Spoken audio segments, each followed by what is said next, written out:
बंधुओं, हम आज वर्णी जयंती मनाने को एकत्रित हुए हैं।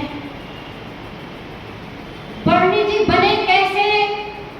ये महिलाओं की शाम की जो स्वाध्याय सभा थी, इसको ये सुना करते थे और बार बार प्रतिज्ञा कर लेते थे कि मैं भी इसी प्रकार बनूंगा। इन्होंने उसी समय वेद विज्ञान कर लिया था, उस स्वाध्याय से इन्होंने जाना था शरीर अलग है, आत्मा अलग है। और कितना बढ़िया ये जैन धर्म है, हम इसको स्वीकार करेंगे। जब ये मार्ग में आए, कई लोगों ने उनको विरोध भी हुआ, क्योंकि जैन धर्म में तलवार की धार पर चलना होता है, वो कितना कठिन होता है। वर्णी जी का कितना बात्सल्य रहा होगा, कितनी संस्थाएं खोली होंगी, वो ये चल पड़े। भाग्य से इनको एक माँ भी मिल गई, चिरौंजा बाई जी। उन्होंने इनका कितना पालन पोषण किया, ये सब लोग जानते हैं। और जो ना जानते हो तो एक बार आज वर्णी जयंती के उपलक्ष्य में ये जरूर संकल्प ले लें कि हम उनकी जीवन गाथा पढ़ेंगे और पढ़ाएंगे भी। मेरा भी सौभाग्य रहा है सागर में गणेश प्रसाद वर्णी के विद्यालय में अध्ययन करने का, अध्यापन कराने का। मैंने भी वहीं से आचार्य की है। संस्कृत विद्यालय हमारा सागर विश्वविद्यालय, वहाँ से हमने संस्कृत से एमए की और इस वर्णी संस्कृत विद्यालय से हमने आचार्य की और रीवा विश्वविद्यालय से हमने ज्योतिष में आचार्य की। क्योंकि पढ़ने का हमने लक्ष्य बना लिया था, पढ़ना अभी भी हम पढ़ते हैं। और वर्णी जी की मूर्ति हमारे यहाँ सागर में है, इनके पीछे बैठ करके हम लोगों को पढ़ने का बहुत सौभाग्य मिला। जब आचार्य श्री ने ब्रह्म विद्या आश्रम की स्थापना की और वहीं मोरा जी ने विद्यालय आश्रम को बुला लिया, तो वहाँ वर्णी जी के पीछे बैठ करके हम लोगों ने खूब पढ़ा है।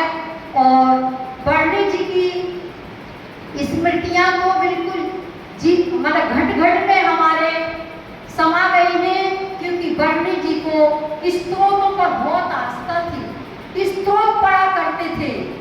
एक बार क्या हुआ, वर्णी जी प्रचार प्रसार में थे और ये अपनी आगे की परीक्षा नहीं देना चाहते थे, क्योंकि पढ़ाई ठीक से हुई नहीं। माँ चिरौंजा बाई कहने लगी, नहीं परीक्षा तो देना पड़ेगी। वर्णी जी विचार में पड़ गए, क्या करें। उन्होंने सहस्रनाम खोला, एक एक अध्याय पढ़ते जा रहे हैं, एक एक अपना किताब खोलते जा रहे हैं। ऐसे 10 अध्यायों में से 10 प्रश्न तैयार कर लिए। वो कहा, माँ की बात को टाल नहीं सकते, परीक्षा देना पड़ेगी। वो परीक्षा में बैठे और सहस्रनाम का इतना चमत्कार रहा कि जैसे पेपर में लिखा रहता है ना कि कोई 5 प्रश्न जांच लीजिए, मतलब कहिए आप, इन्होंने अपनी कॉपी में लिख दिया कोई 5 प्रश्न जांच लेना, मैंने 10 कर दिया। तो वर्णी जी ऐसे संघर्ष प्रिय थे। हमारा सागर तो वर्णी जी के नाम से ही जाना जाता है। वर्णी जी ने सागर वालों को बहुत कुछ दिया और हम भी वहाँ रहे। हमारे मंत्री जी भी कहा करते थे कि आप लोग ने पढ़ा है तो आप कुछ दें या ना दें, हमारे विद्यालय के लिए भी आप दें। तो 10 साल हमने सागर में मोरा जी में रह करके अपने विद्यालय में अध्यापन काम भी किया है। अध्ययन और अध्यापन दोनों किए, तो वर्णी जी को हम भूल नहीं सकते हैं। आपके पास भी आने जाने के लिए कार होती होगी है ना, कार से ही आप आते जाते हैं। वर्णी जी के पास भी कार थी, आप सोचेंगे कौन सी, संस्कार वाली कार थी। इन्होंने माँ चिरौंजा बाई से भी संस्कार लिए और संस्कार दिए भी, जिससे भी बात करते थे, भैया ऐसा कर देना। 64 कार्ड से कितने विद्यालय 64 बनवाई दिए हैं जगह जगह। आचार्य श्री भी जब आए और उन्होंने भी बोले वर्णी जी का विद्यालय संस्थाएं तो संस्थाएं खड़ी रहेंगी, लेकिन उन्होंने आचार्य श्री ने 5 विद्वान वहाँ बनाए थे, जो अभी हमारे दिनेश भैया जबलपुर में हैं। ऐसे 5 त्यागी बेटियों को, क्योंकि आज विद्यालय चलाने वाले भी त्यागी वृत्ति ही होना चाहिए, तो आचार्य श्री ने 5 विद्यार्थी इसी विद्यालय के लिए दिए थे। और अभी भी यही प्रयास रहता है कि जब भी हो, मैंने भी खूब संस्कार वर्णी जी से पाए और डाले। जब हम सतना गए तो वहाँ भी वर्णी जी के संस्कार हैं और मैंने तत्वार्थ सूत्र पढ़ाया और वर्णी जी कहा करते थे कुछ मत लेना, लेकिन ऐसे संस्कार डाल के आना। तो 10 विद्यार्थियों को तत्वार्थ सूत्र तैयार कराया, मंच पर पढ़ते थे। जब हम आने लगे वो बोले दीदी तुम्हें क्या दिया जाए?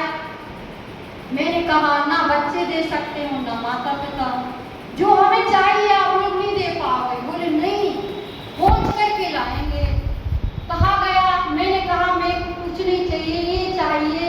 मैंने जिनको पढ़ाया है वे एक विद्यार्थी को 10 अध्याय सिखा दे और मंच पे पढ़ा दे, और वो भी अगली पीढ़ी, अगले आने वाले को यही नियम देकर चले। आज भी सतना में 20-22 साल हो गए जब से परंपरा चल रही है। तो वर्णी जी यही कहा करते थे जहाँ भी जाओ संस्कार डाल के आना।